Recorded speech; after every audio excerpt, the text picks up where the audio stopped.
Greetings, everyone. Dale Parrish, host COS Today, along with Ken Kashuba, co-host and state communications coordinator for Indiana. Ken, I see that Facebook thing again up there. Do you see that? Are we? I'll have to take a look at that. I didn't. I'll double check. Sorry, folks. We had this happen the last week on our broadcast. I don't know if we're as soon as I start the broadcast, I get this notice about Facebook. We're not being connected to Facebook. We don't know. I'll have to go out and delete it and bring it back on, Dale. Okay. All right. Okay. Well, let's go ahead and let's proceed while Ken's trying to get that set up. And let's let Maringo Mike remind everybody to subscribe to what we're doing here. So let's play with Maringo. Program, please be sure and hit the like and subscribe buttons along with the notifications bell so you'll always know when we go live. We appreciate your support and hope you'll join us on our mission to use the Constitution to save the Constitution. Now, back to the program. All right. Well, Ken, looks like you got it straightened out. Yeah, I'm getting pretty good at fixing that. What StreamYard keeps messing us up with. So. Well, folks, like I said, welcome to COS Today. Saving the country with Convention of States. That's what we're trying to do here. So I'm glad you could join us all this evening. Well, we're going to jump right into our first segment this evening. And this is the segment we call the In Focus segment. And in this segment, we bring on some guests, and Ken and I and our guests we just talk briefly about what's caught our attention here recently in the news, and in other words, what's our focus. So it's always a good conversation. So why don't we just get started and bring our guests on this evening? And the first young man to bring on is Mr. Andrew Lusch, out of regional director out of West in California. Hi, Andrew. Hey, Dale. Hey, Ken. Happy to be with both of you. How you guys doing? Doing good. Good to see you. Doing good. See you guys as well. Well, Andrew, I guess it's only about 4 o'clock your time? Yeah, it's 4 o'clock. It's not even closing time. So, and then after this, I got another team call with the New Mexico team. Yeah. And then going to hang out. I'm at my office right now at my parents' house. So they give me one of their rooms to turn into my office. And this is where I do all of my COS Now recordings and all of my other recordings as well. Oh, good. Okay, good. Okay, well, let's bring on the next young man is Mr. Gary Harbaugh. Gary's pretty much a regular with our program. Gary is the Convention of States State Director here in Indiana. Hi, Gary. Oh, hello. Hello. Gary, I'll come back to you, Gary. I got another question for you. Let me bring on our last guest is Mr. Rick Lyon. Hey, guys. Rick is was the Convention of States events coordinator here in Indiana. Yeah. And he's moved on since to I think he has a number of other titles. I don't know that we have time to go into all of them right now. Yeah. Instead of countrywide applications, Rick is worldwide now. So he's really moving up in the world, you know? He is. Yeah. And he's also the husband to our newsletter editor for Indiana, Susan Lyon. So they are both still involved a great deal. For sure.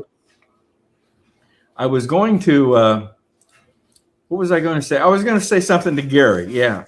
Gary, have you looked at the national debt clock lately?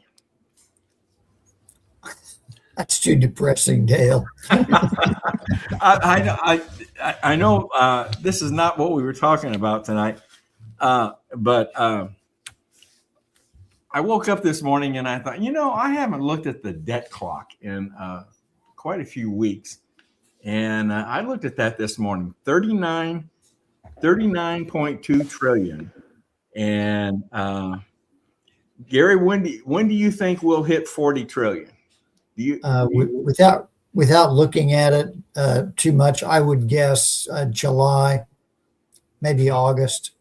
I mean, it is going up really fast, and it's not just spending, but it's paying the interest on the existing debt. So right, it's like a parabolic rise, because the bigger the debt gets, the bigger the interest gets, and so it just rises faster and faster. It's crazy. We ought to maybe do a talk on this pretty soon. But I think if there's one important thing, there's a lot of important things that I hope Trump gets done in this term. But I would hope that there would be a plan initiated to address the national debt. I really hope. I know he's not going to be able to solve it, but it would be wonderful if there was a plan put in place during his term to address the national debt. So I'm probably asking for way too much here, but wishful thinking. Yeah, wishful thinking. But folks, there is a solution to that. If they can't do it, there's a solution to it. It's called Convention of States. And that's what we're all about. That's one of our main objectives, as a matter of fact, is to address the national debt via proposing amendments to the Constitution to do so. So anyway, let's, as I said, the In Focus segment here is just to talk about what's caught our attention. So Rick, why don't you lead us off this evening? All right, will do. Thanks for having me here tonight. I appreciate it. So, but I tried to focus on things that were kind of related to our topic this evening. So, but I read a couple articles this week that have been on my mind, and one of the articles was about how my generation is the only generation to experience a change in the world from an analog society to a digital world. So stop and think about where technology was in the 1960s when I was a young boy. And, in that world, high tech meant things like transistors and tubes and relays. We all did the Radio Shack thing back then.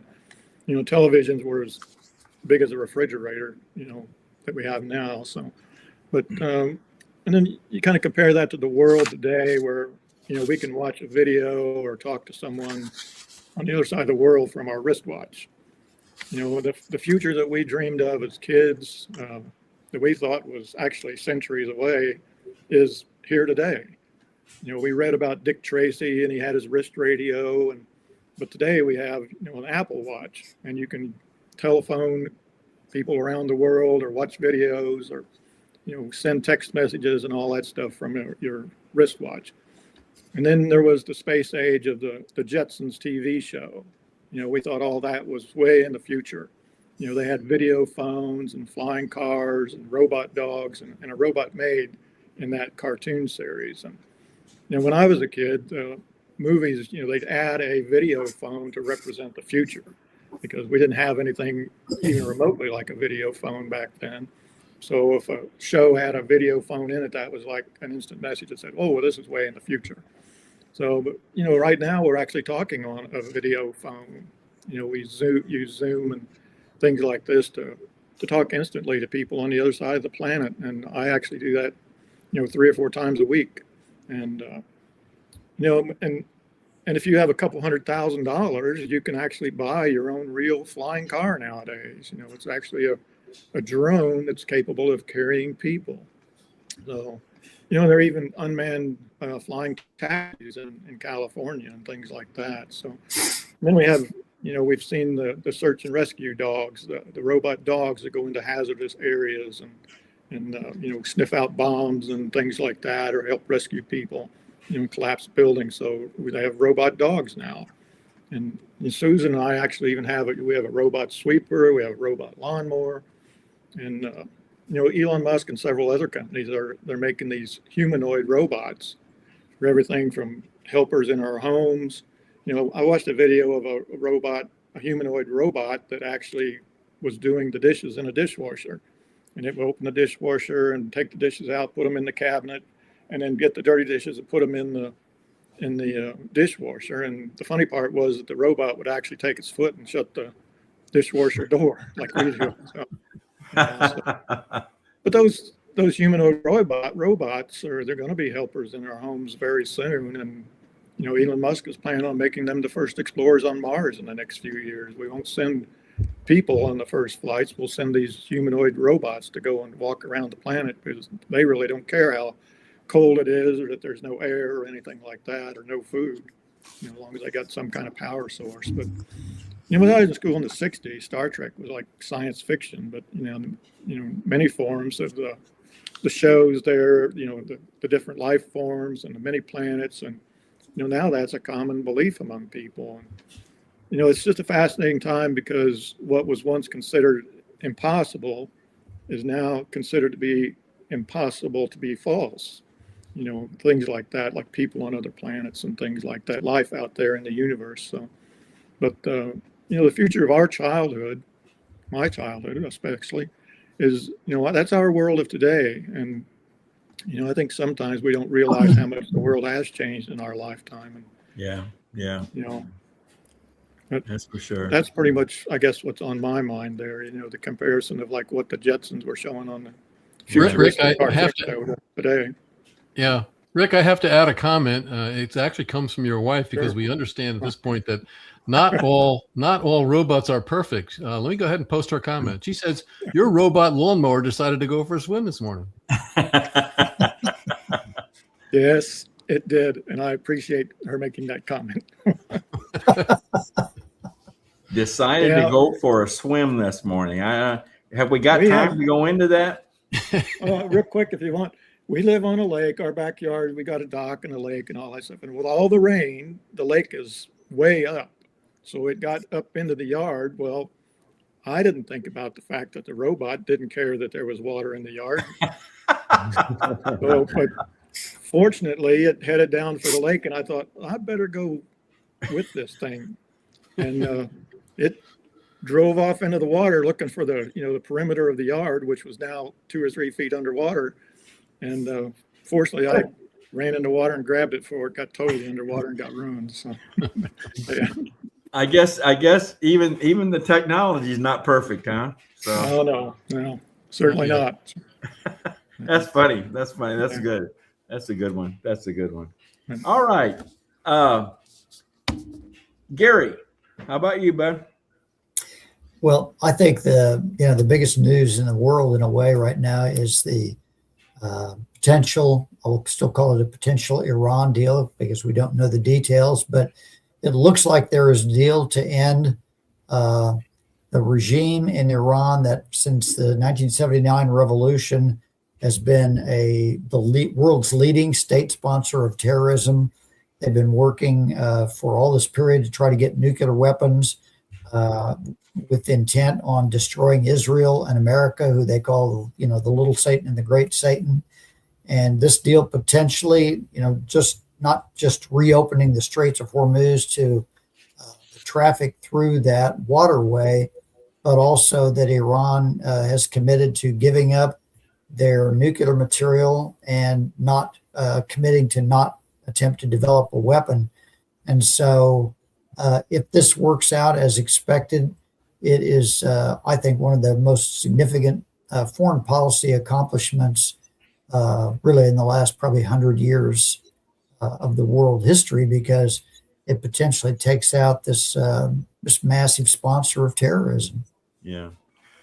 Oh, I agree with you. I just hope and pray that there are safeguards built into this thing. There are ways to monitor and actions to be taken if they're not lived up to. I just hope, with all that we've gone through to bring this about, that we're not going to punt here right at the last moment. So we'll see as it develops. But I agree with you, Gary. It's got to be one of the most the greatest pieces of legislation, or whatever you want to call it, in history, quite honestly. Mhm. So let's hope it pans out. Yep. All right, Andrew. I understand you got kind of a different take on something. Yeah. I'm going to go different angles. So I love what we've been talking about with Israel and Iran. I think that's one of the most important things that's happening. It's such a huge development, and it's impacting our gas prices. It's impacting a lot of markets and everything like that. And a lot of the world is really on edge to see what happens here, because this is a we're interconnected to a lot of these international things. And so I hope it shakes out the right way. I hope that, like you said, I hope the Trump administration doesn't punt on this. And I haven't been following along super closely, but I have been seeing some of the alerts coming in and stuff like that. And I'm really hopeful that the Trump administration is going to get a good deal, or that America is going to get a good deal, and Israel is going to get a good deal. I'm hopeful it's going to only empower our nation and our nation's allies. But I want to switch it up to something a little bit more light. Something that I heard about what's happening right now is related to what's going on with the World Cup put on by FIFA. There's this guy who's a tourist from Germany, and he's going all across the country, going to these different matches, and he's seeing some of the cultural touchstones of America within the heartland as he drives from different places, from different soccer matches. And he's blown away by some of these cultural touchstones like Buc-ee's and Bass Pro Shop and all these other things. And there's like the internet is just lighting up, and it's just, his posts are going viral because he is talking about how great America is. And a lot of what Europeans see is they see kind of like the deep metropolis view of America, New York City, Hollywood, LA, all that stuff. And you look at that and you see all of the terrible rot that's happening in American society. But if you zoom out and you go into like the heartland of America, you don't see decline. You see amazing cultural touchstones that are patriotic, Americans who just love the country and love other Americans and are just like really wonderful people. And you see like, the best Americana that you could see, which is these giant like gas stations where you can get anything and everything under the sun and also fill up your gas tank. I've never personally been to a Buc-ee's, but when I do go to Texas, I would love to actually visit one. But I hear about them all the time. California's just not very cool. We're just not cool enough to have a Buc-ee's. But what is a Buc-ee's? Is it a hamburger place or it's a giant gas station where you can fill up? You can have like 100 people filling up simultaneously, and they also have a giant like store that has anything and everything that you can ever imagine. Wow. Any type of snack, beef jerky. I mean, they got millions of different things that you can get there. And anyway, and it's one of those stores that you just got to go to if you ever go to Texas. I did get to go to Oklahoma one time, and I was picked up by an Uber driver who was like so in love with Buc-ee's, and he wanted to be a manager at Buc-ee's. I didn't end up getting to go to a Buc-ee's when I was in Oklahoma either. But one of these days, I will get out to him. But I just think it's cool that Europeans are getting a different perspective on the United States, because when you see LA, you see the homelessness. When you see New York, you see people defecating on the side of the street. You get the blue perspective where you see just decline and cultural rot. But I just love this. I love that there's these Europeans coming to the United States and they're getting a different perspective on what America is really all about. Yeah, I think I saw a bit on the news about this guy that's he was from Scotland, I believe. I think he was from Scotland. Is he from Scotland? Yeah, because I think they were talking about he's been converted from drinking warm beer to cold beer.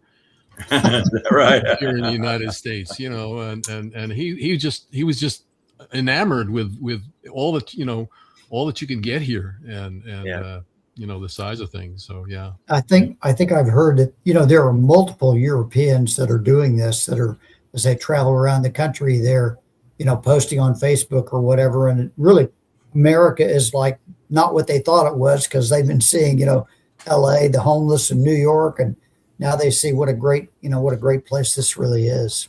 Yeah. That's good. That's good. Good observation, Andrew. Good one. Good one. And Andrew, if you go to Buc-ee's, you got to get the cinnamon rolls and the barbecue. Greatest cinnamon rolls and greatest barbecue on the planet. We have a giant sign out here where I live, like a billboard that says you're only 2,000 miles, or not that, you're only like 1,000 miles away from a Buc-ee's or whatever. And I see that, I'm like, man, they're so good at advertising. Well, a cinnamon roll, boy, that's a weakness of mine. That's for sure. Me too. Well, Ken, what's on your mind, bud? Well, before I go into what I'm going to talk about, we have a comment from a viewer that I'm going to go ahead and show. It kind of goes back to Gary's segment on Iran. So I just wanted to put this up because I think he's got a different perspective, and I think if maybe we can add something or discuss a little bit about this before I go on to my little rant. I think it would be helpful. I like to bring on, I've never seen this viewer before, so I like to bring on somebody I haven't seen and certainly bring up his comment. So he says, guys, if he wanted to, I think he's talking about President Trump here, he'd not have done the things he's done. As it stands, it seems like he wants to cause irreversible damage to the United States. And he brings up Project 2025. If you read it without bias, I'm sure, is very damaging to the individual. The middle class is barely getting by, and the poor are compost. I worked 2 and 3 jobs till I had a coronary, then worked myself back to health and way overdid it trying to support my children while living in my 2016 Ford Fiesta for a year and a half just trying. And I'm sorry that, Travis, that you had to go through that. Really, that anybody that has to live out of their car is experiencing bad times. So I guess I'd open it up to the panel to kind of address some of what Travis is talking about here, because I think again, he's looking at Project 2025 and Trump, and yet there's no mention of how we got here. The previous 4 years, go back to Obama's presidency of 8 years, and tell me where some of this stuff was laid out that didn't damage and damage the American economy, damage our health system. That started back in Obama's days. It's not Trump's fault there, and that's my opinion. Yeah, Trump's not perfect, and I'm going to talk a little bit about that here in my next segment. But guys, do you have anything to add to that? I know this Project 2025 thing. I've read controversial things. Obviously, it came from from the conservative side. But it came from the Heritage Foundation, didn't it? The Heritage Foundation, yeah. But it's not something that Trump adopted, I don't believe. Maybe I'm wrong. Yeah, anybody? Trump didn't have any input into it. And as far as my compassion for his situation, but the biggest creator of wealth inequality in America in the last really 100 years has been the Federal Reserve and the way they pump up the money supply. And all this debt has made the rich get richer, and the poor have never been on that gravy train. And Trump has come along.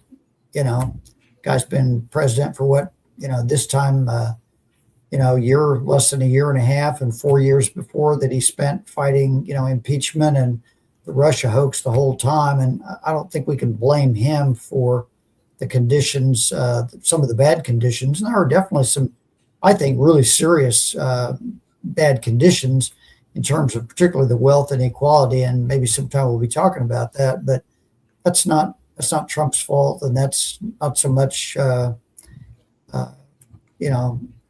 either political party really. It's kind of the system, the powers that be behind the people you see, their elected officials, at least in my opinion.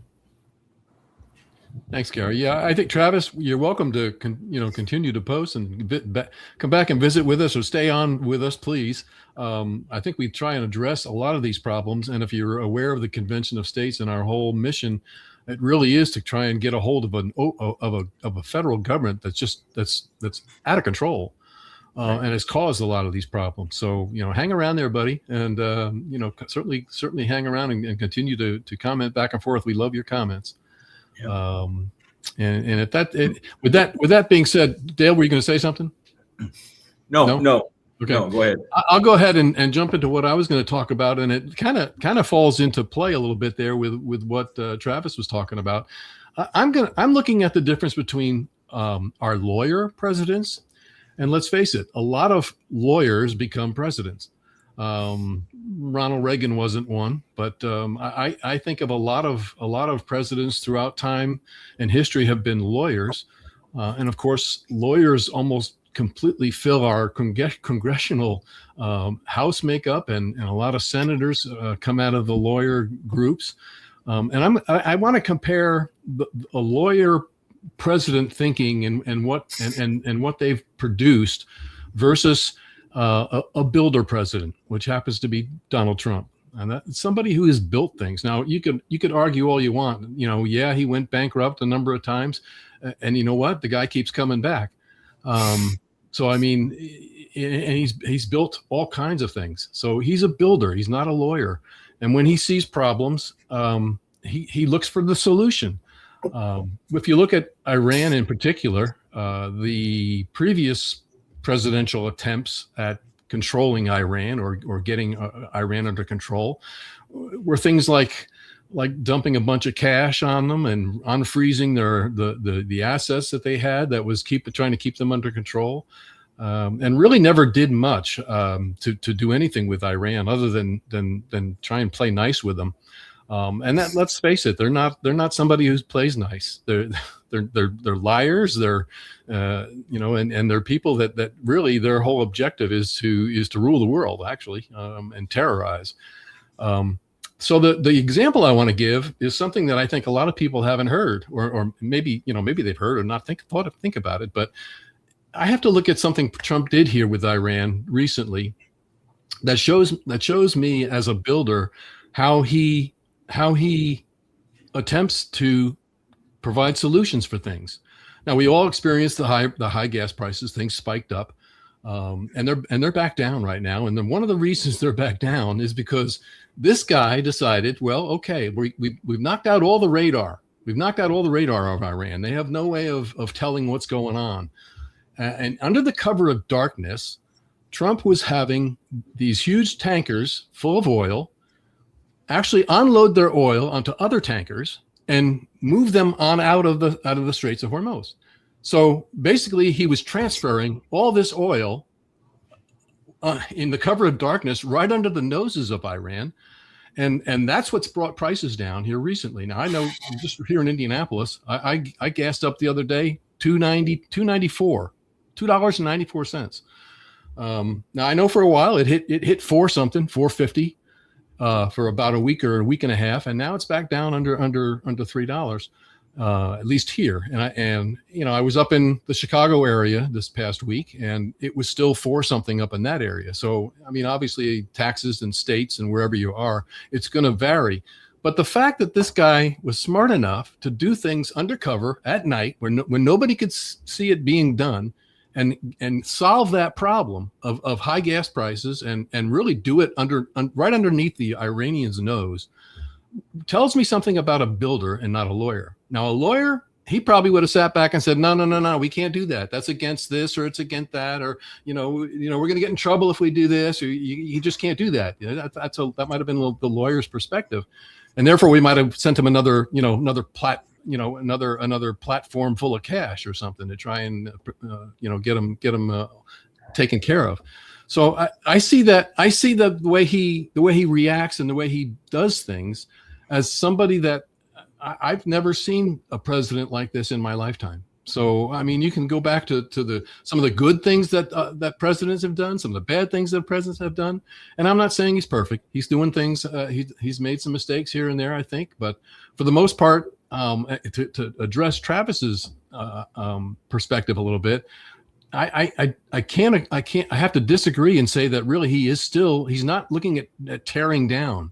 the people of America. I really think he's trying to lift people up, and from that perspective, I really think he's trying to lift people up from the bottom, not from the top. As much as people will look at him and criticize him for being a billionaire and having all the money and having all these rich friends, you know what? There's a bunch of musicians and actors that make a whole bunch of money that have no idea and would have no idea what to do if they were sitting in that office chair with nuclear weapons being pointed at the United States. So yeah. my frame is, okay, you got to take the good with the bad. You like the guy, you might not like everything about him, but you know what? He's doing things basically to protect the country, and at this point, protect the world. All right, guys, we're out of time for this segment. My only thought that I wanted to express was about this child trafficking situation in our country. And as a matter of fact, I think we're going to Ken, been thinking about this. We're going to do a presentation here in the near future on this. Maybe even do a COS perspective on this. This problem with child trafficking is really a serious problem, and of course, it was during the Biden administration. It was really out of control. So that's really caught my attention. But we'll talk about this more at a future date. So that's it for our In Focus segment. Andrew, Rick, Gary, Ken, you all, thank you very much. Don't go away, because we're going to bring you back here very shortly to participate in our COS Perspective segment. So more on that very shortly. Thank you very much, guys. Thank you. Thank you. All right, Ken, good job. Good job. Another interesting segment. Yeah, I think we could have gone on for quite a while on that one. Yeah, we could have gone much longer. Well, listen, John Ackerman has provided us another soapbox segment on a soapbox video on the low information voter. I thought this was very good. So let's let John tell us about the low information voter here. Okay.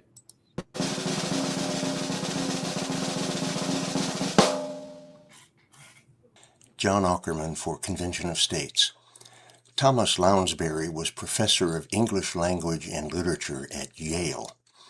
He is credited with saying, and I quote, "We must view with profound respect the infinite capacity of the human brain to resist the inroads of useful information."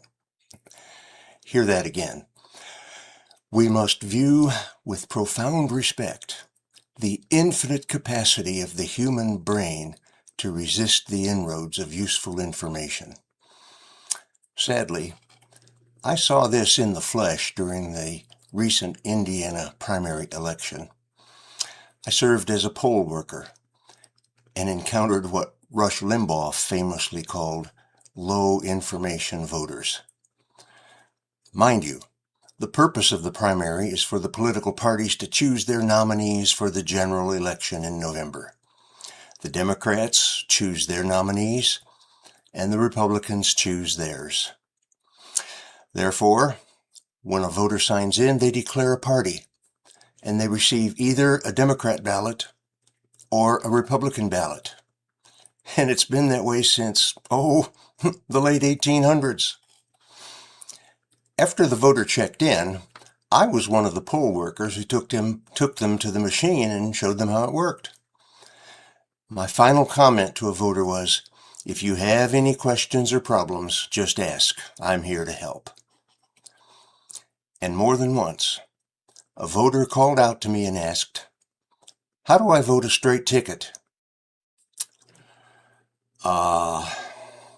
Everyone on that ballot is in the party that you chose when you checked in. And then again, more than once, a voter told me that the candidates' parties aren't showing. Everyone on that ballot is in the party you chose when you checked in. These people did not understand that they were voting in the primary, that the purpose of the primary was for them to help choose their party's nominees for the general election. Talk about low information voters. And I'm torn. On the one hand, I commend these people for voting. Only about 17% of eligible voters turned out in my county's primary. So it's a good thing that they were voting. But I shudder to think that people who didn't even know that they were voting in the primary, and that all of the candidates were in the party they chose when they checked in. This is cause for concern. Low information voters. I highly doubt that they even studied the candidates and even knew who they were voting for. So I close with the same words that I opened with from Thomas Lounsbury. We must view with profound respect the infinite capacity of the human brain to resist the inroads of useful information.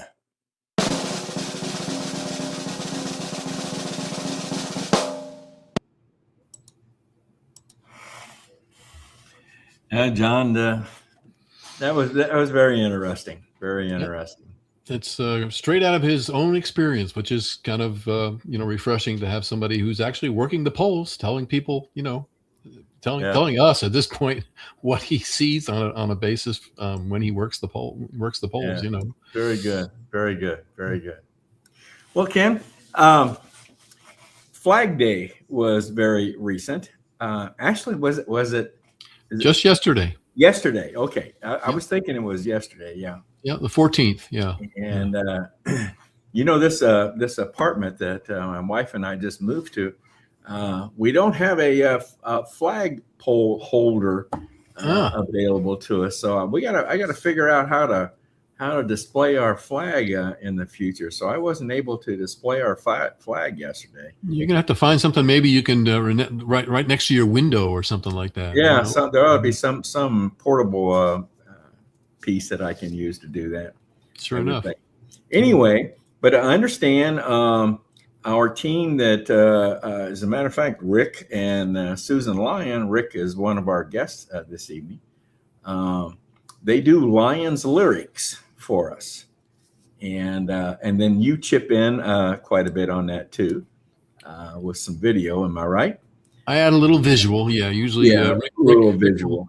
Rick will supply sometimes, but a lot of times for our program, I go ahead and do a little extra visualization for him. So well, they sent us one here for Flag Day, so I have not seen this, folks. So this has been unaudited. All right, I'm going to put this out there. I'm trusting Rick and Susan and Ken here that this is suitable for our viewers to see. Of course, I'm kidding. But I have not seen this, so let's go ahead and take a look at it. I'm sure it'll be good.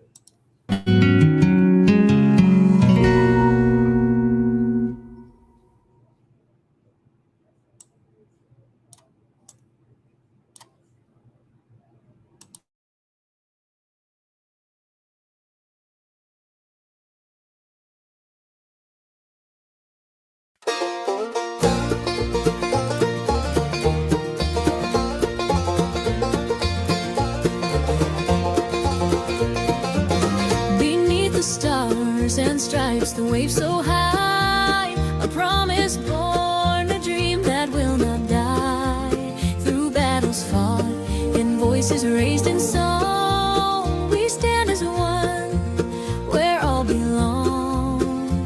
The American flag of a land so free, a beacon bright for all humanity. Oh, freedom's light, both bold and true. And flag, red, white, and blue. One lifts the soul, one lifts the land. Together strong, united we stand. The cross, it speaks of love that knows no end, a grace that heals, a truth that will defend.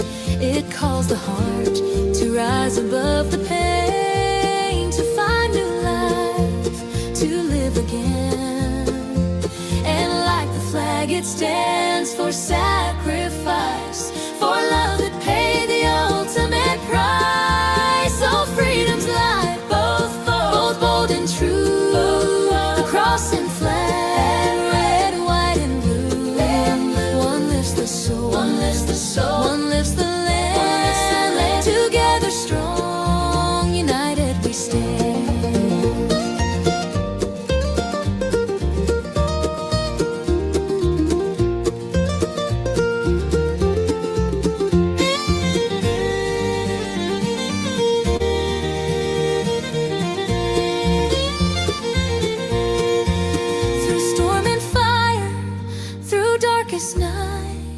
They guide us home, they shine so bright. The flag for justice, the cross for love. Together they light the heavens above. Oh, may we honor what they mean. A world redeemed, a land so free. The flag, it waves for those who dare to dream. Spiritual freedom for those who dare to believe. The cross calls us to love and serve the lost. A world where all people live safe and free. Together they remind us who we are, a people reaching for the stars. Oh, freedom's light, both bold and true. The cross and flag, red, white, and blue. One lifts the soul, one lifts the soul, one lifts the land. Together strong, united we stand. So let us lift our hearts and voices high, for freedom's light will never die.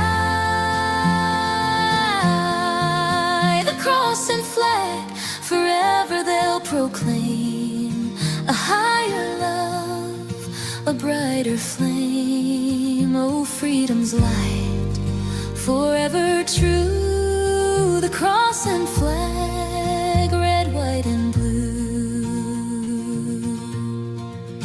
The cross and flag, red, white, and blue.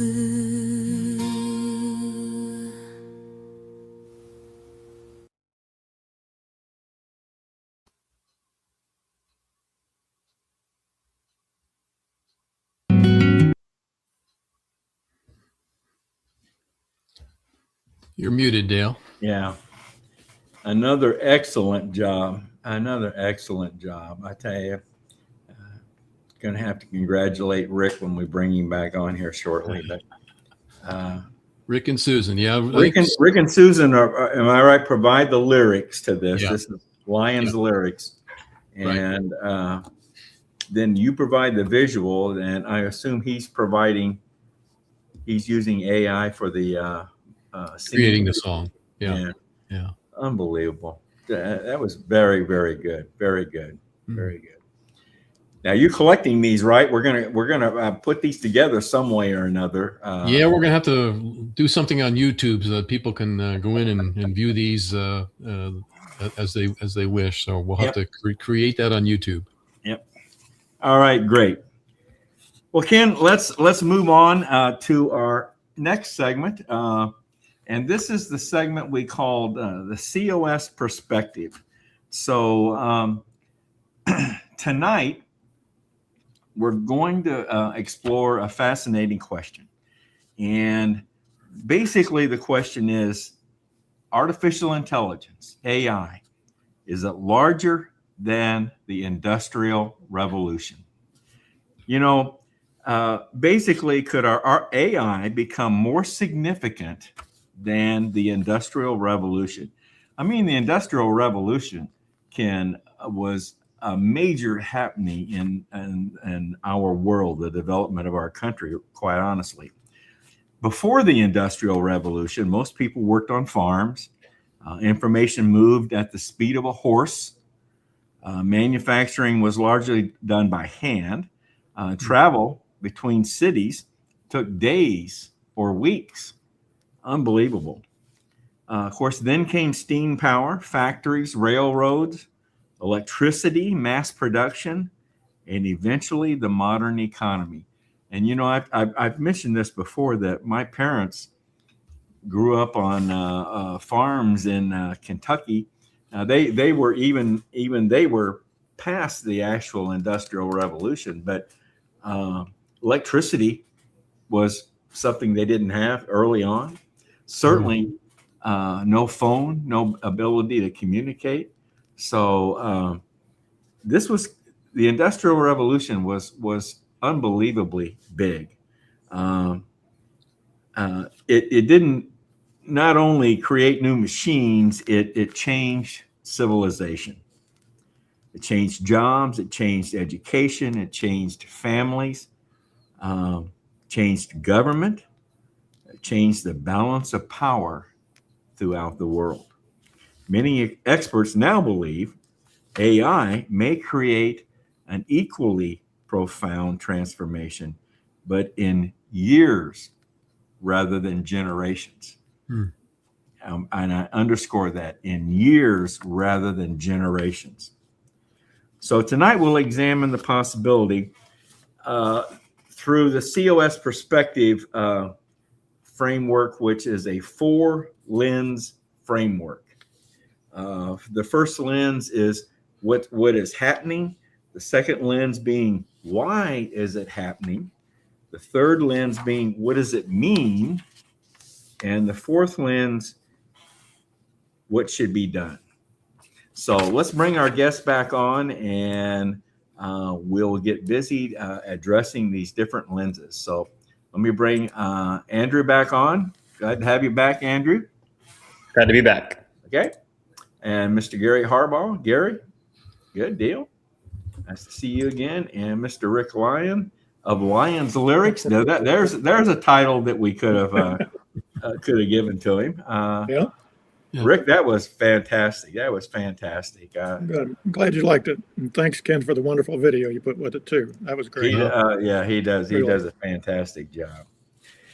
Well, Andrew, you heard what I had to say about AI, and I know, and I wanted to get Andrew involved in this discussion because I know you're very much into AI, right, Andrew?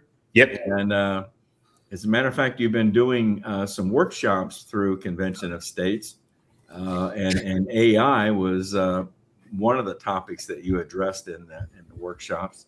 So I've asked you to address the first lens, what is happening?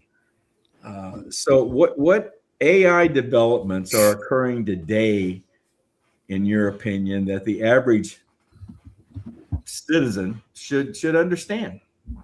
So what do you think? Yeah, so there's a lot of things that are happening really simultaneously with AI, and a lot of it's really fast. I mean, we just saw a video that was completely produced by AI. I believe the music was produced by AI as well, and it's pretty incredible that it gets done. I'm sure within minutes. Maybe it's a little bit more advanced, and it takes an hour to process. Whatever the time. I mean, you look at that video, and it's pretty incredible. Because 10 years ago, that would be something that you would have to develop using very sophisticated software, and you'd have to go in and create everything. AI does it automatically now, and it's just an output. You set the parameters, you set what you want, and then it spits something out. And it's not just in video; it's in when it comes to text, when it comes to documents, or wanting to rewrite something, or coding, or HTML. All of these things now are possible with AI. And what I'm seeing as a user of AI is I'm able to explore areas that I don't have a whole lot of expertise in. I'll use HTML as my go-to example. So HTML is what every landing page or web page is made up of, right? It's the HTML code that makes everything look the way it looks. It's what creates the formatting for a web page and the colors and the fonts and all of that stuff. It's all behind the scenes. If you kind of go behind the scenes of the HTML, you'll see all these different codes and stuff like that. When I look at it, I have no idea what it means. It's a language that's completely foreign to me. But with AI, I'm able to use AI as kind of like my translator. And I'm able to start developing HTML code to create web pages that I wouldn't have been able to create on my own. Now, there were platforms that you could use before this that made generating a web page very easy. And it was, I think Wix is one example I could bring up. And Wix, it costs monthly, $20-$30, however much it is.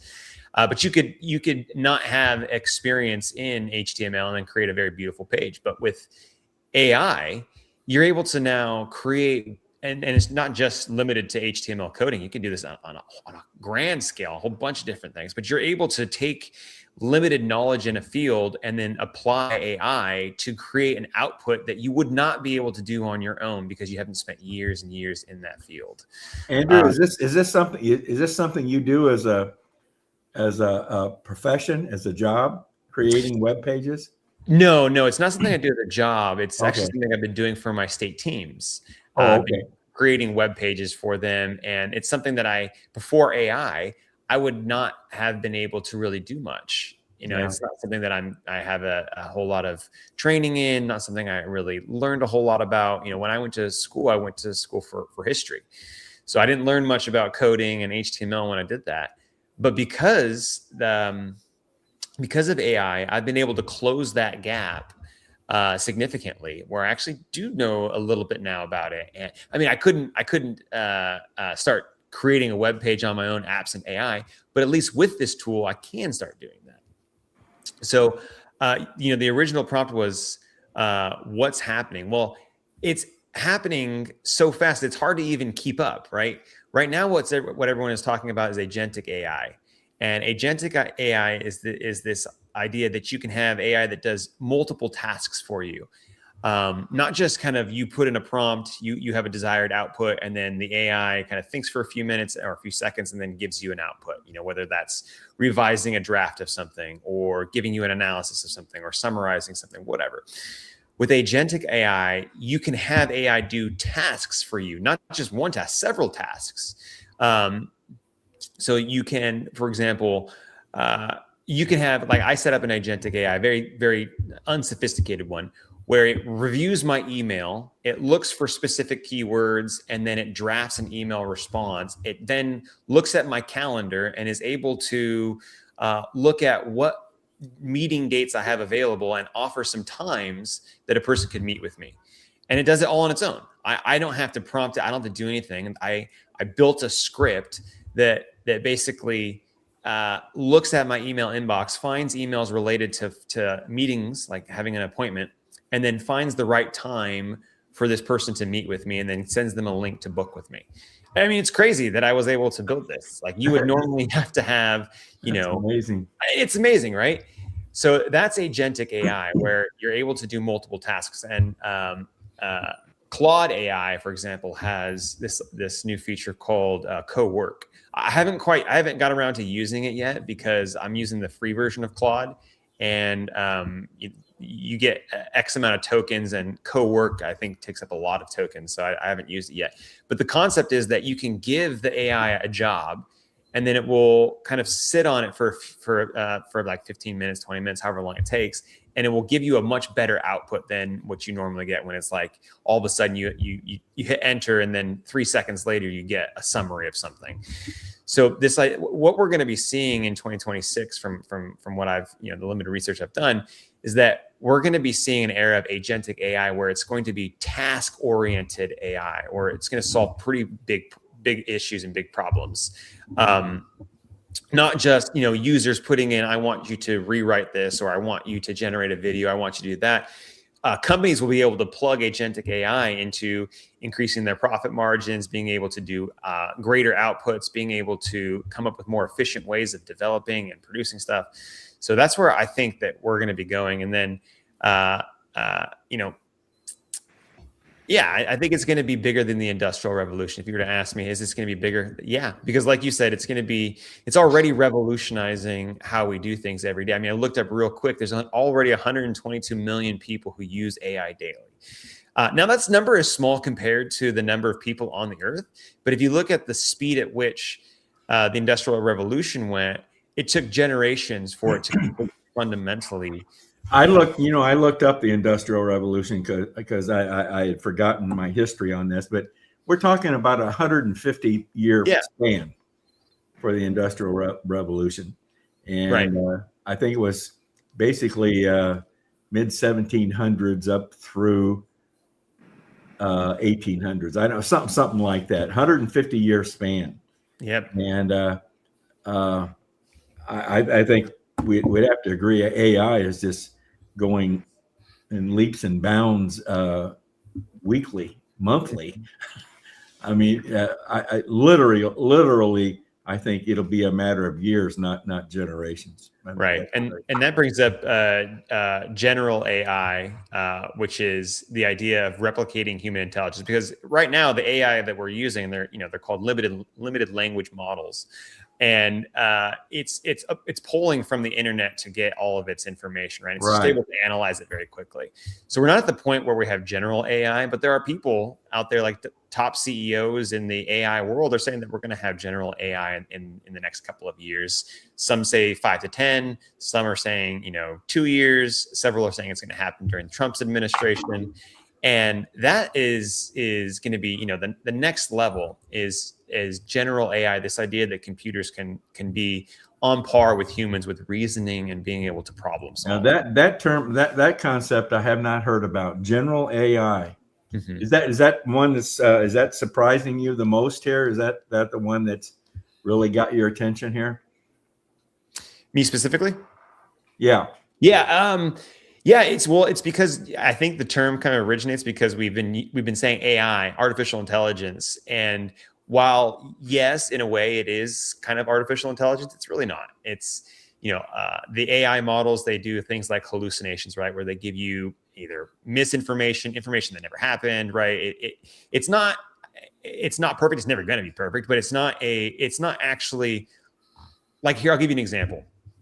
So I usually will do chats back and forth with Gemini, and Gemini it's really good at giving me a summary or giving me some analysis on something, or it's really good at being able to reframe things in ways that I can't do. Like I can't do it at the speed it can do. And maybe I can't even do it at the level it can do if I had enough time.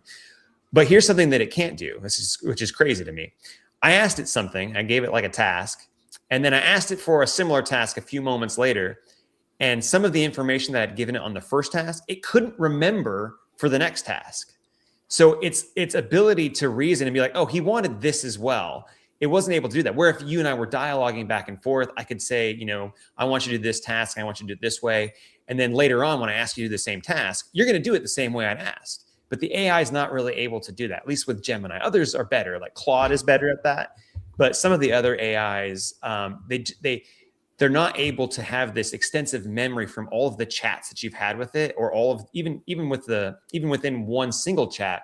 It's not able to look at all of the things that you've done, all of the information that you've given it, and then make have a response based on all of that information. I don't know. I hope that makes sense. No. I think it's I think you're right on target. Do you think, I'm going to kind of jump a little bit here, but is it going to replace workers? Do you think is it going to get to that point where it's going to replace workers in a workforce? It's hard to say. I think no. I think maybe it will replace, but this idea that these workers are going to be, they're just not going to have any jobs anymore. I don't think that's going to be the case. And the example I'll give is during the Industrial Revolution, there was the great manure panic of 1898 or something like that, somewhere in there. And there was this concern that there was such a huge population increase, and this is because of the Industrial Revolution. There was such a huge population increase that people in London were thinking that there was going to be so much manure from horse travel in the streets that you're not going to be able to go anywhere. And one journalist even said something like, "There's going to be 9 feet of horse manure on every single London street." Well, the problem with that is that a few years later, Henry Ford created the automobile and was able to, manufacture at really high speeds, right? That's solved the manure problem, huh? Solved the manure problem, but you can't see, the thing is, you can't see that far into the future. Yeah. So everyone who claims to have some crystal ball on what's going to happen in 5 years, 10 years, I look back to stories like that, and I'm like, well, sure, there was this crisis right in front of them, but who knew about a few years later that there would be the automobile industry would start booming and horses would become irrelevant. And when you have new industries like that, it opened up a whole bunch of technological infrastructure that needed to be built, right? You had to create new roads for the automobile. You had to create new systems for the automobile. You had to create new factories to produce the automobiles. And there's all of these different things that are necessary to create this new technology. So all of that improved the economy, not made it worse. So this idea that that people are going to lose their jobs, maybe they might lose their jobs, right? Just like the people who were doing things to make sure that horse travel was working efficiently. A lot of them lost their jobs, but they went into different sectors. And this is always what happens when you add a new technology, is those jobs don't get eliminated, they get transferred. They get transferred into different sectors. So that's what I think what you'll see is a huge transfer of personnel and people into different sectors. Yeah. Good. Very, very good, Andrew. Thank you very, very much. Yeah, absolutely. Well, so we understand AI is rapidly advancing. There's no doubt about that. So the next question that we want to entertain is, why is this happening? And with this question, I'm going to turn to Ken. And Ken, can you tell us, what do you think are the forces that are driving this AI revolution? Yeah, well, the rapid growth of AI is being driven by a reinforcing mix of economic competition, geopolitical rivalry, massive corporate spending, and the promise of productivity gains.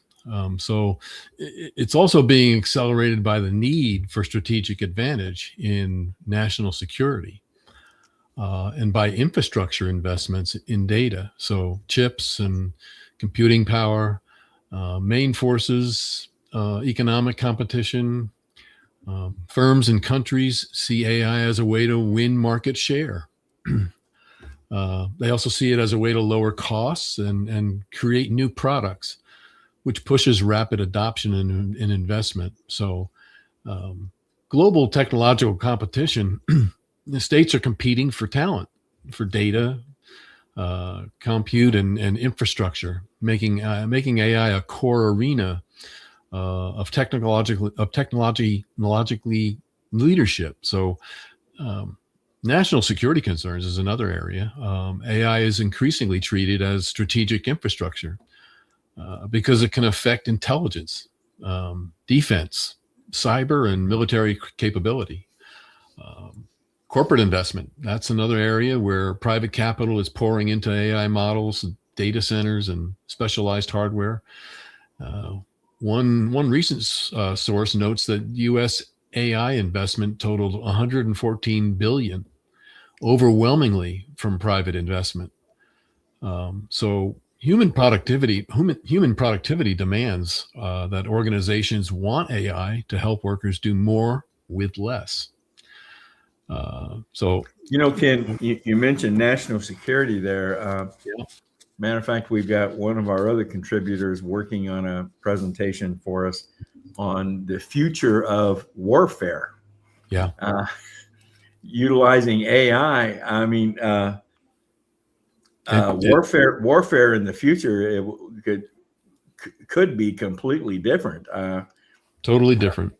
Yeah, Totally and different. Yeah, so it's yeah. most certainly a national security. But I think this this competition, the race to see who's going to develop first and who's going to take the lead in the development of AI. We've heard Trump talk about that from the very beginning on this last term. Sure. Okay. Sure.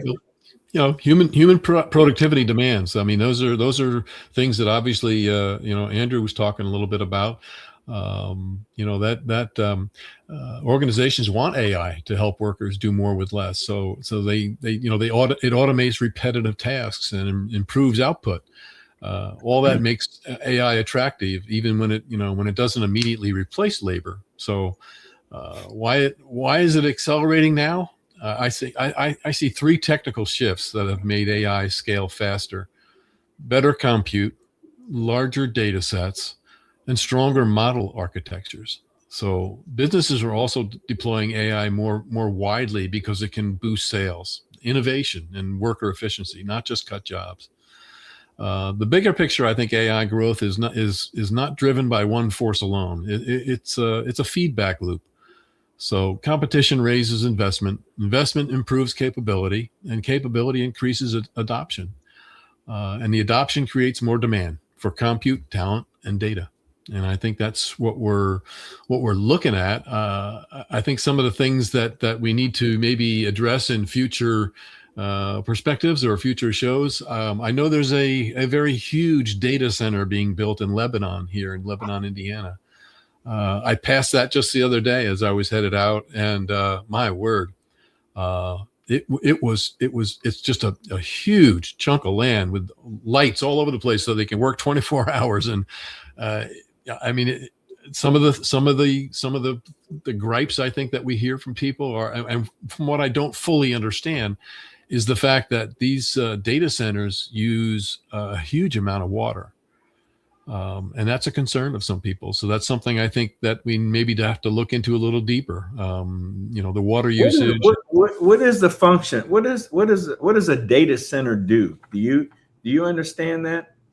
I don't know if anybody else can maybe jump in and help me with this. Anybody else know anything about it? I think the data center basically is got to be a place that handles the huge amount of computer power and processing it needs. Correct me if I'm wrong, Andrew, if you know something about that, but I'm pretty sure that's what it is, where you have all of the computing power that is needed to drive the AI models, and then the water is to cool down to make sure that that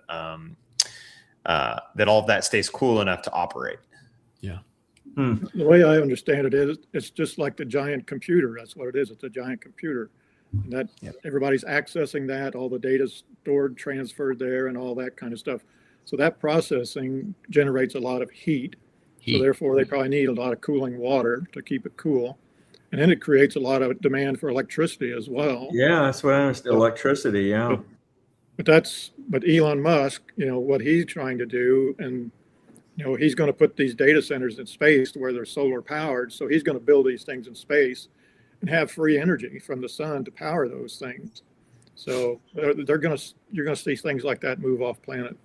But I think my understanding is that's what a data center is. It's just a giant computer that, like, we're accessing through a computer network somewhere out there. Right. And that's what a data center is. Yeah.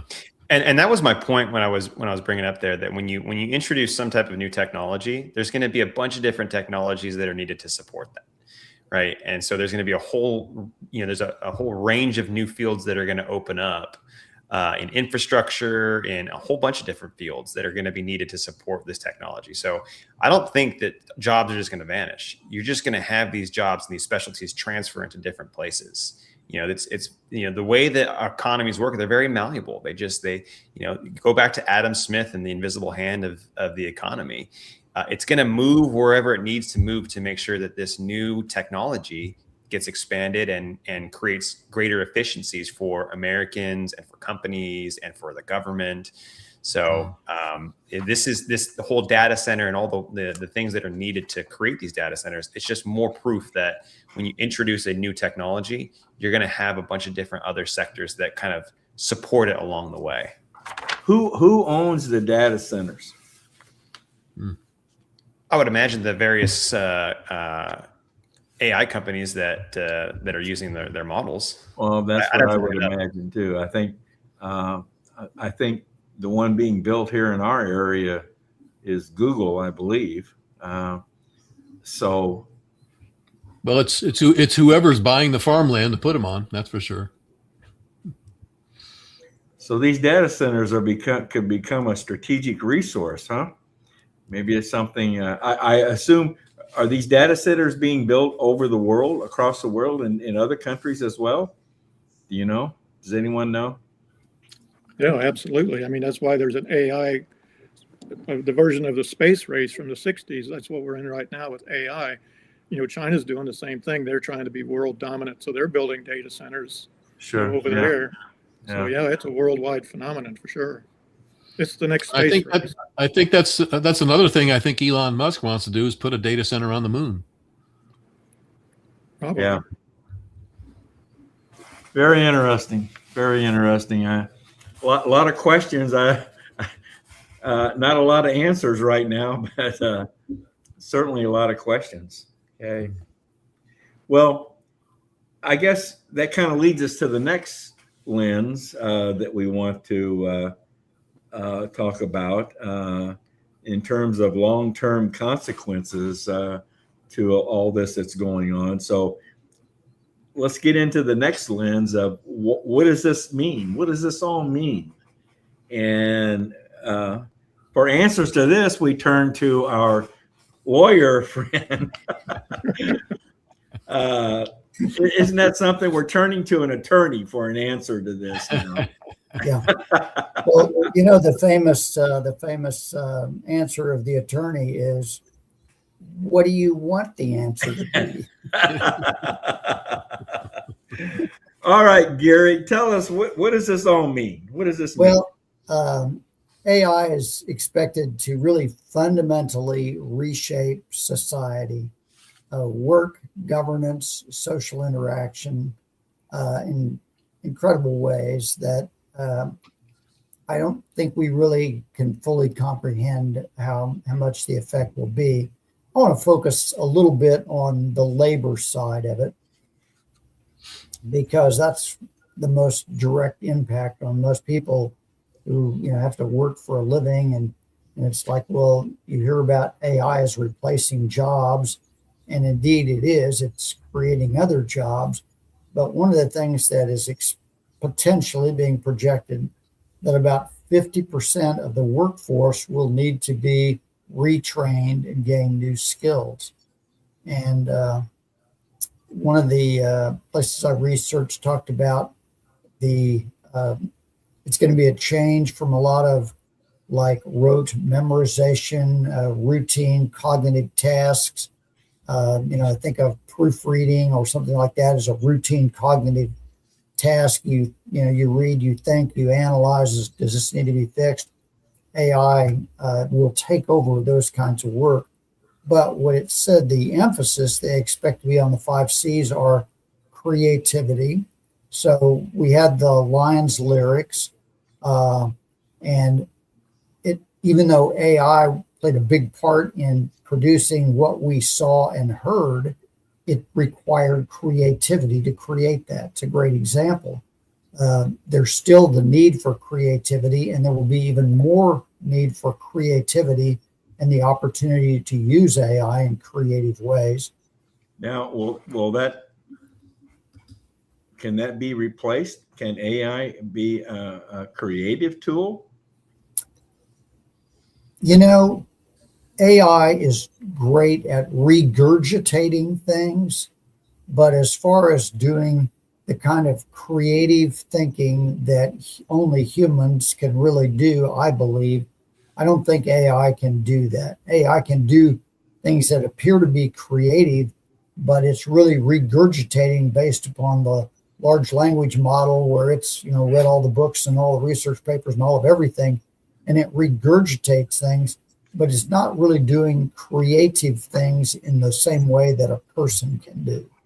It doesn't always understand some things. I know, as far as even what Rick and I have done, obviously it's their lyrics that are producing the music, and some of the things that I do with video, sometimes the AI agent doesn't always understand maybe particular wording, or you have to relay to AI what it is you're visualizing, or what it is you want it to produce, and there's a whole corrective process that you have to go through. Sometimes it takes 4 or 5 times to try and get something right. I'll use a simple example there. I had to create something for a company and they had a logo. And I put the logo in as the asset that I wanted to use, and it came out fine in the very beginning, came to the very end of the video, and it created its own logo. So I had to go back and say, no, use the logo that was originally done in the very beginning. So, it's a process. And a lot of times, like I say, AI doesn't always, can't always understand what it is you're trying to say. I go back to what Andrew was talking about. The next, I can't remember his exact words, but the next feature, the next series of AI. I'm just wondering if it's going to get to that point of being creative, replacing the human ability to be creative. I know it's hard for us to understand that and to visualize that, but I don't know. I'm beginning to wonder if it's just. Yeah, I think as Ken just mentioned, the second one of these C's is actually critical thinking. Yeah. And even though it may create something, somebody else still has to look at it from a critical thinking aspect, understanding really humanity and how people think, how people look at things. So it requires that critical thinking way of looking at it. Another is collaboration. And when 2 or 3 people, and again, this Lion's lyrics is a great example of that involved collaboration. And so it took some AI, but it also took creativity and collaboration and critical thinking all went into putting that together. And so you can't just say, hey, AI, do this, and it'll go from scratch to, producing a 3-hour movie or something like that. It still requires a lot of the human element in there. And so one of the things that's going to happen is a lot of jobs that will be replaced. People will probably need to be retrained to develop new skills. But, how long have we been dealing with that? The Industrial Revolution and all the years since then, some jobs become obsolete, but new jobs are needed to fill in the gaps, so to speak. And so even though there's going to be a lot of differences in terms of jobs and so forth, it's not going to eliminate the need for people to be involved. One of the things that AI is, one of the pitfalls of it is that it regurgitates, it can regurgitate everything it's seen on the web. Well, how much of what is on the web is either fake news or right. I read the lady, I think it was the editor of the New England Journal of Medicine, who said, that the majority of things that peer-reviewed articles that they publish are really trash. They don't uphold the results they often reach. Their methodologies and so forth are not good. And so if AI is reading this thing and saying, oh, the New England Journal of Medicine produced this, but if what the New England Journal of Medicine produced was just fundamentally wrong, and AI is assuming it's right, you kind of have a garbage in, garbage out situation. And again, that's where critical thinking and people have to still be able to use their cognitive abilities to analyze things and look at, does this make sense? Is this really true? So there's going to be major effects on, you've probably heard in healthcare.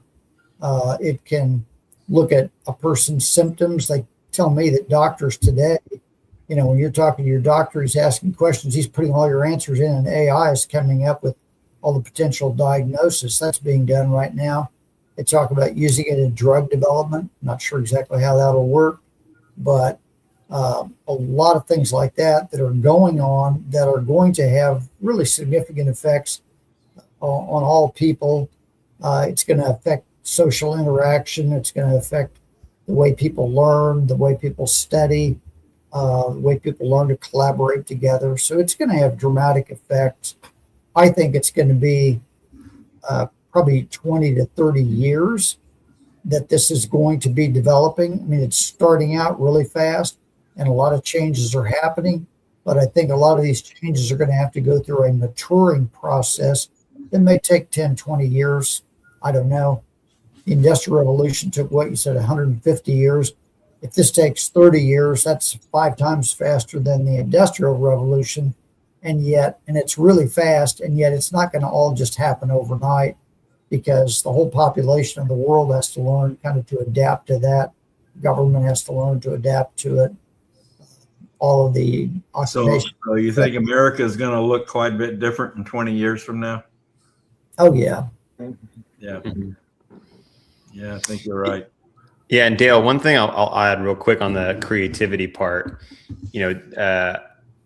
AI is very good at what Gary was saying, at looking at the web and pulling from it. But the one thing that the AI doesn't have, and I don't think it will ever have, is human experience, where you can, and this is going to dramatically affect creativity. How your creative mind is influenced by the experiences you have every day.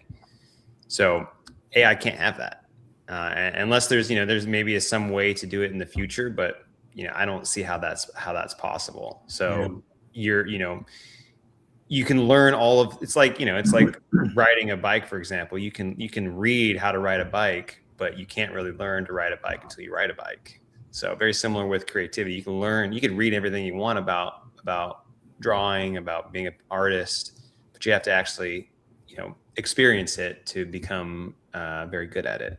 Yeah. All right. If I could comment, I'll comment on that too, about the creativity part of it. Human beings are unique, and AI is just a machine, when it comes down to it. Very powerful machine, but just a machine. And creativity begins with an idea. A lot of times we have an idea, we have no idea where that idea came from, but we get that idea, we create an idea, and then we have a vision for that idea. And that's something I don't think AI will ever be able to do. They won't be able to conceive a truly original idea. It can go out there and pull ideas from other people, but it can never actually come up with its own unique idea, and then have a vision for that idea and then take action on it. I think that's we have a comment that fits your comment there, Rick. I'll go ahead and put that up for a minute. George Warman says we need to lean more upon the creator to solve our problems and come up with ideas. Okay, we might be getting into the next lens there, right? with that comment. So Gary, we need to move on to the fourth lens here, but were you finished? Pretty much finished. I'd like to emphasize what Andrew said about the idea that human experience is unique in terms of each human and as a general category, and machine learning and so forth I don't think can ever really identify with that or utilize that in the way human beings can. Yeah. Well, there's no doubt about it. This is transformational technology. There's no doubt about it. So now we come to the next and final lens. What should be done? What should citizens and policy makers and educators and so on and so forth do? What do we do? What should be done? So Rick, what principles do you think should guide our response here, and how to handle this? Well, first of all, let me just say that what I'm going to say here is my opinion, and there's a lot of different opinions about all this. So just take that for what it's worth. It's, these are my own opinions, but few things have actually permeated our society faster than AI. And we can argue about it, but as they say, that genie's out of the bottle already. And our only choice really now is to learn how to live with it, how to use it for good purposes, while minimizing the dangers and the bad uses of AI. And AI actually originated in the early days of computers back in the 1950s, but it wasn't really until the launch of ChatGPT about 3 years ago that AI became a household term.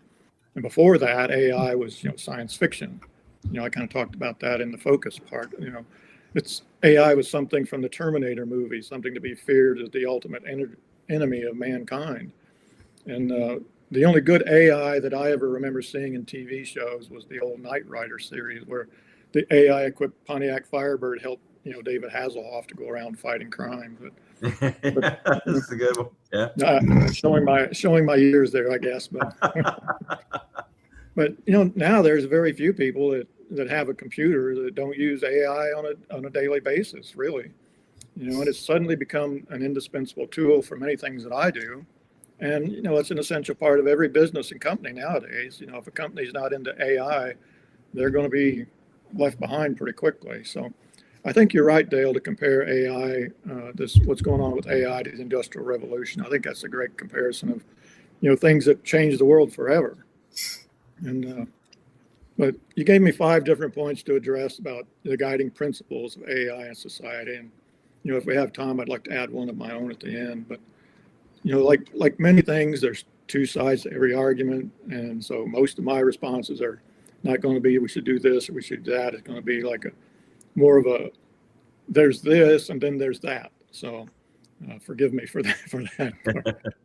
But so the first thing you listed was constitutional protections. And I kind of assumed that to mean protection from those who use AI in ways we don't want them to be using it. And from a COS perspective, how do we protect ourselves from government overreach, controlling our use of AI while at the same time allowing the government to control the use of AI by others?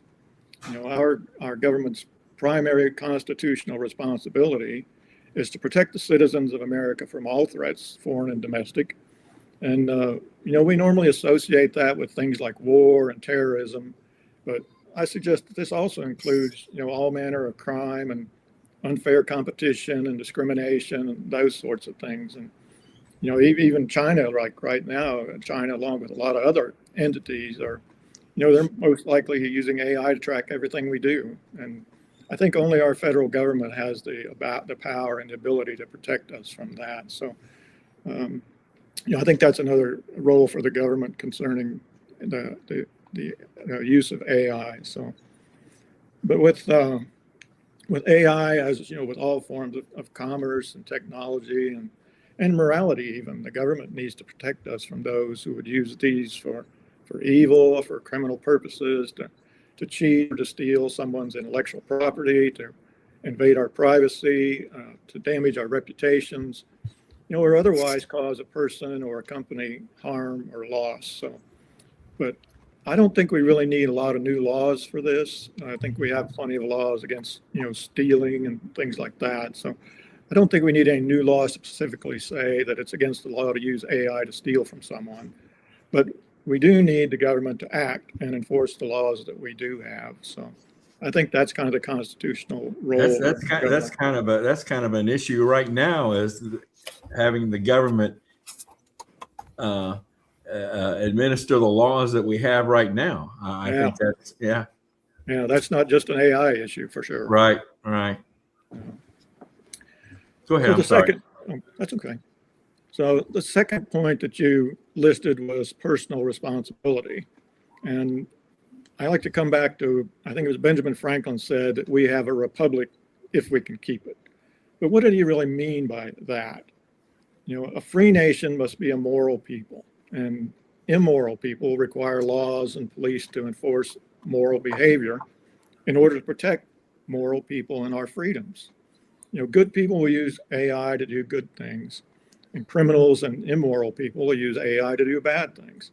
But, this is true of all things man-made, the printing press, photography, atomic power, guns, the internet, and now AI. But as far as personal responsibility as parents, it is our personal responsibility to protect our kids from, people doing bad things with AI or enticing kids to do bad things online, or, recruiting our kids to do things that they shouldn't be doing, or even, kidnapping our kids, or, we're talking about the child trafficking. AI is, it's an online thing with the internet. And so, AI could be a tool for that, for criminals like that. So we want to, we need to figure out how to prevent that. And a lot of that is the personal responsibility of the parents to watch over their kids and see what they're doing and keep track of it. So, but I guess what I'm saying is, it's our personal responsibility to be responsible people, and using AI or anything else, we need to make sure it's done for good purposes, because it's here to stay. It just is. It's not going to pass a law to outlaw AI. It's just not going to happen.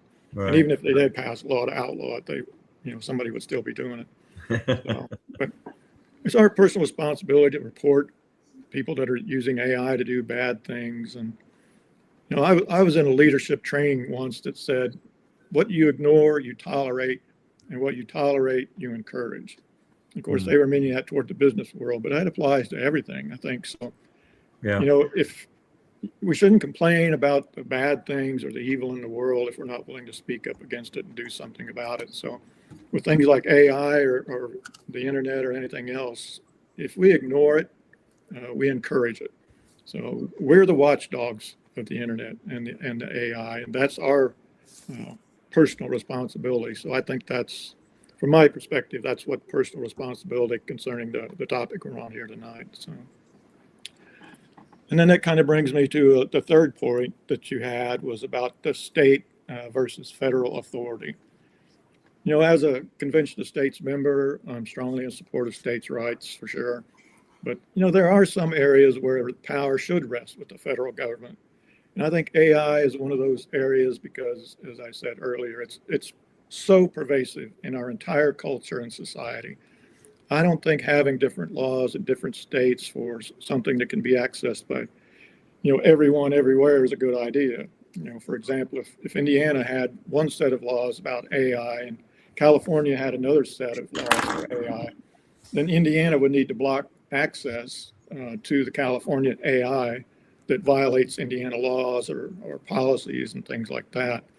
And that causes First Amendment issues, of course, and all that kind of stuff. So I think AI is the one area where we need the federal government to standardize the laws, the regulations, and the rules of the game for AI. So because it does concern everyone. So this quick question. Sure. We're talking about monitoring AI. Does the government need to do this or that about AI? Where does that fit into the enumerated powers of the federal government? Is this a new area, or is this more of the same, or what?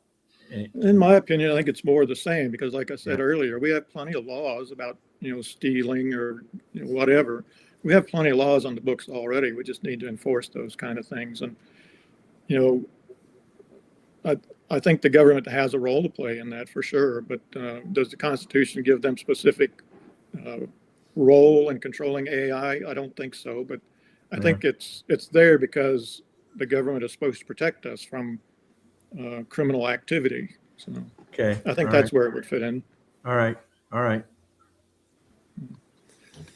Well, this is the COS perspective, folks. This is the core values of Convention of States come into play here. The pillars of our resolution that we're trying to implement and holding a Convention of States. This is where all this comes into play here. So continue on, Rick. You're doing a great job.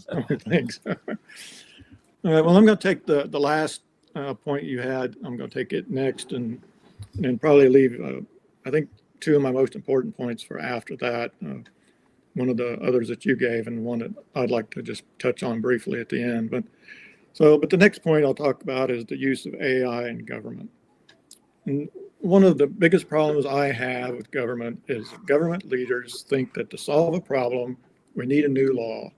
So, they enact a new law and say, there, we fixed that problem. And I've had conversations with congressmen about that. It's like, just because you pass a law that says that you can't do that doesn't mean somebody's not going to do it. You need to enforce those laws. So, the reality is that we just need to enforce the current laws. I don't think we really need more, but, a lot of times when a constituent demands a representative do something about a situation, the response, and I've gotten this response is, well, we passed a law against that. What more do you want me to do? That type of thing.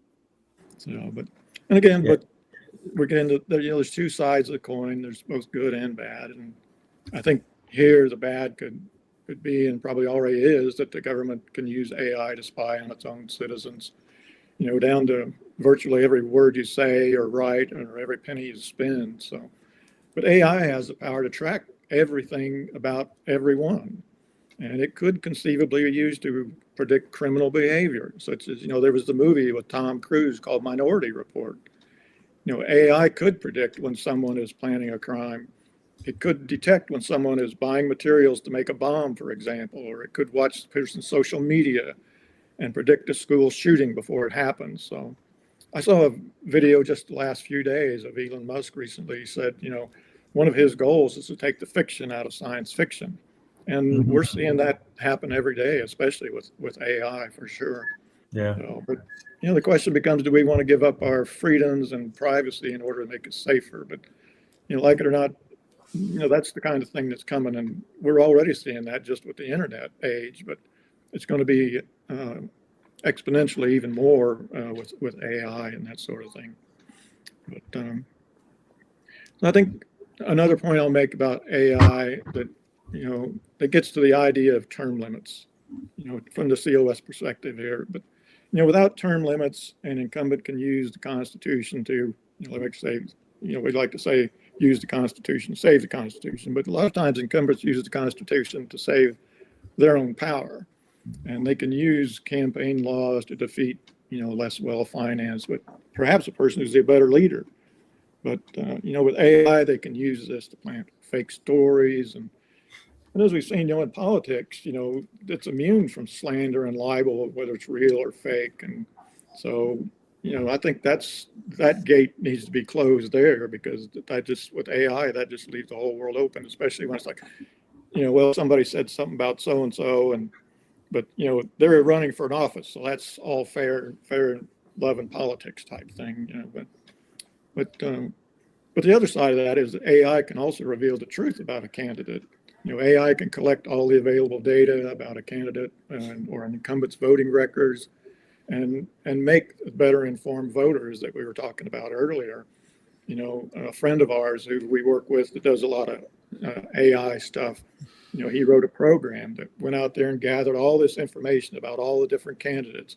It showed their voting record, what they'd said on social media, all that kind of stuff in one place, so that a voter who really wanted to know who they were voting for could go there and pull all that up. So that's a good side of AI, that it can go out there and see the full perspective of what a candidate is saying, and not just rely on what the candidate is actually saying on sound bites. That's amazing. Yeah. All right. So, okay. Wrap it up, Rick. All right. And then just finally, another good use of AI is, what Susan is talking about. She's talked about several times with different government officials that she's interacted with. Is a lot of times there'll be a bill that goes before Congress. Congress will, they won't pass it, but they'll need some amendments, or they'll need some fixes to the language and things like that. So it goes, and some staffer fixes it. It comes back, and people vote on it because it's now it's fixed. But they don't. A lot of times, the complaint that Susan's heard, I know, is that a lot of times that bill comes back with language in it that's not what we agreed on, but it gets passed because nobody read it the second time. But AI can do that for a congressman, and AI can look at the original bill, look at the new bill, and say, wait a minute, this doesn't fit what was supposed to be done. So So there's Yep. that, there's some good things with AI, that sort of thing there. But All right. I might, last might- one I was, Go ahead, can I Rick. kick out a different perspective on regulation? sure. This just occurred to me now as we're sitting here talking about this, but instead of having federal regulation, what if we did something like they do with commercial law? So commercial law, the law of contracts is almost all state law, and the states got together through a group of commissioners, really just like a convention of states, but they propose a uniform commercial code that has been adopted by all 50 states. So all 50 states had the opportunity to have input into that uniform code, and the code was then created. And there's a few places where some states have variations in their adoption of the uniform commercial code, but for the most part, it's the same in all 50 states. And the good thing about that is that a few powerful interests cannot change that law the way they can change a federal law through lobbying Congress. There are 50 state legislatures that have adopted this, and maybe a better way of regulating AI would be through a group of uniform laws where the states would actually regulate it, but have uniform laws so that we don't have different laws in California and Indiana, but that all 50 states have agreed, this is the framework we should use, rather than, a few lobbyists in Washington or a few lobbyists all over the world controlling what comes out of Washington or other state or national capitals. Just a thought to think about. There's a lot to be digested before, that's why I say this is going to take, I think, 20 or 30 years, because there's so many aspects of this that have to be figured out based not just on what we think theoretically now at the beginning, but really based on experience over a period of years. I think 2 points on that. One is that the people making laws on AI are probably the people who understand it the least. And then AI is a moving target. I mean, you make a rule or regulation for AI today, next week it's going to be totally different. It's going to be a whole different I believe more that. powerful tool. Yeah. So, Yeah. Oh, Rick, I'm going to bring up a comment from your wife too, concerning another area. hopefully it's not about my lawnmower. No, but she's also bringing up the point that we consider AI a national security risk, so the federal government must control it in that sense of I agree. Yeah. That's one of the enumerated powers of the federal government. Yeah. So, and I have one other interesting comment after all this. George Mormon brought up an interesting point, and I think it goes back to some of the problems we see happening every day in our society, and that's our problem with education and our intelligence. And George brings up a good point. A better condition would be to develop real intelligence than artificial intelligence. Well said. All right. Well, folks, we're out of time for this segment. It's been a really, really good segment. I mean, thank you all for your contributions to this topic. It's really been good. And I think, is it safe to say that 100 years from now, that the historians will view artificial intelligence as actually more significant than the Industrial Revolution? So you think that's probably the case going to be? I do, for sure. Yeah. Of course, we won't be around to hear that or see that, but I think that's going to be a true statement. I think it is. Yeah. Okay, that's it for this segment. Andrew, Gary, Rick, Ken, guys, thank you very much for your contributions here. Thank you very much. Thank you. Thank you. Have a good evening. You too. Oh, you go away, Ken. No, I wasn't going to jump off the ship there just yet. That was a great segment. I mean, it's a topic that we could be talking about all night. Oh, for sure. Yeah. And probably will again, very, very shortly in the future here. Yeah. For sure. Rapidly as things change and what have you. But yeah, sure. it's, we're living in interesting times, Dale. And obviously, I think there's so many times we've talked about in the past where I think, we've discussed how we'd love to go back to earlier times when things seemed so much simpler. We're at the other end of this perspective of this spectrum here that we are going to have to again adapt to. I think we've talked about that a number of times. We had to adapt to. I can think back not too long ago where I was saying to my wife, I'd say, "Why doesn't he just pick up the phone and call me? Why does he have to text me?" And now I use texting more than I do anything else. It's like, okay, so Yeah. That's you have to go along to get along.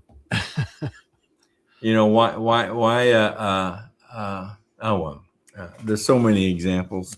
I gotta say this. This is I was at the gas station the other day, and I saw this lady putting gas in her Jeep. Uh-huh. And it was one of those Jeeps without doors on it, so you could see inside. And I saw this box inside, and I saw a light flashing, going up and down in this box, and I caught my attention, and I went over and I asked her, "What's this?" And you tell me if you know what this is. Okay. She said it's a flux capacitor.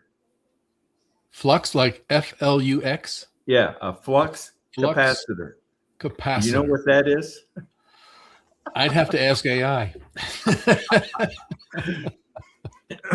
You remember the movie Back to the Future? Yeah. Michael Fox.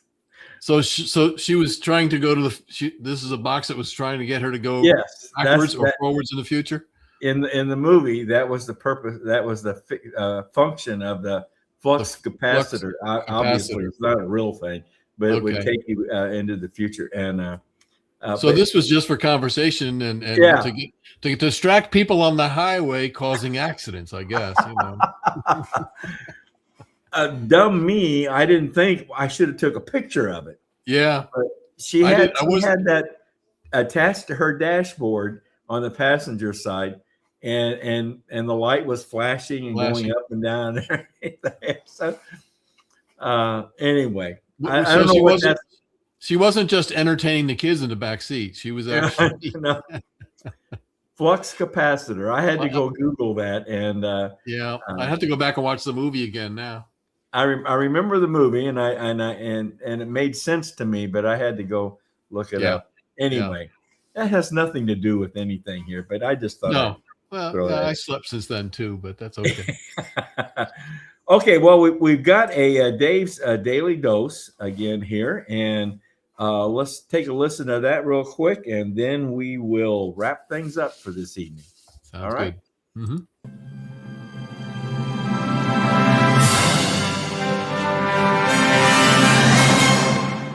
If I were to write a memoir of the times I was fired from a radio station, some of the diatribes would sound a lot like the 60 Minutes saga. Oh, the horror. Oh, the injustice. Oh, the unemployment. Oh, the rumors. This is Dave's Daily Dose on BrokenRoadRadio.com. I'm David Allenpont.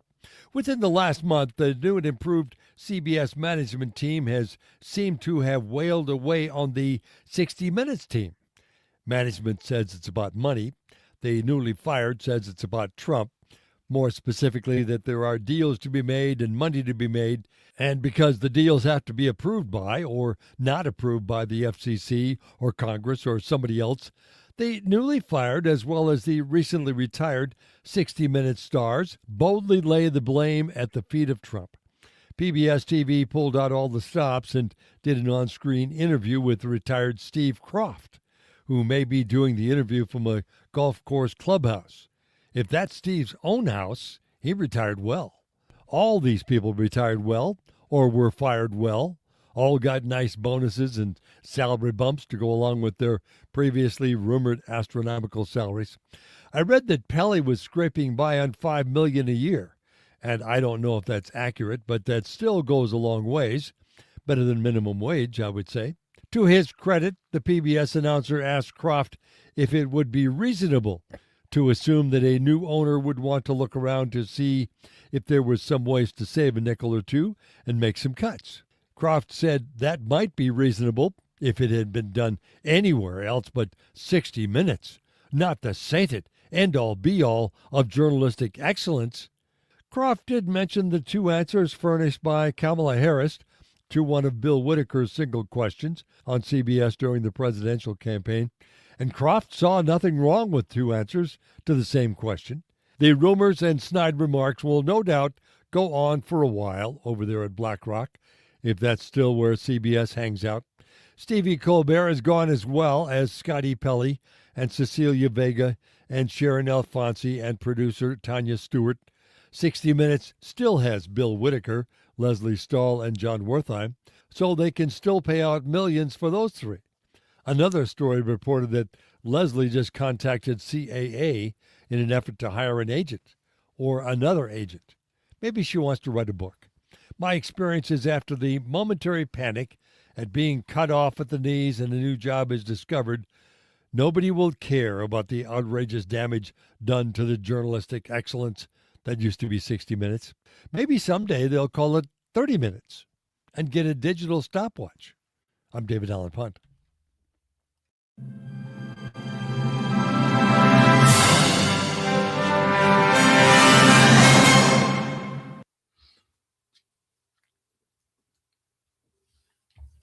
Now that's a good point. Why isn't 60 Minutes using a digital stopwatch? They should be using an Apple watch, watch or something like that. Not this little tick tick tick tick tick. I don't know. I'll tell you, I don't know where David. I don't know where he comes up with these. Well, he was on vacation for a while, Dale, so he had plenty of time to think. You think he's still recovering from his vacation? I guess. Probably so. Yeah. He does a great job, though. Great job. Always interesting. Well, Ken, let's wrap things up this evening. And many times we've been asked, how do I find your broadcast? Easiest way is to go to our YouTube channel, American Patriots for Convention of States. And Ken, I think you're going to post that link for everybody, right? Yeah, I'm looking for that right now. Yep. You can use that link, or you can do a search, American Patriots for Convention of States. It's our YouTube channel. And there you can find not only the current broadcast, the live broadcast, but past broadcast as well. So that's how you find us. Okay. If you have any questions or comments about tonight's program, drop us an email. raiseyourvoicecos@gmail.com. raiseyourvoicecos@gmail.com.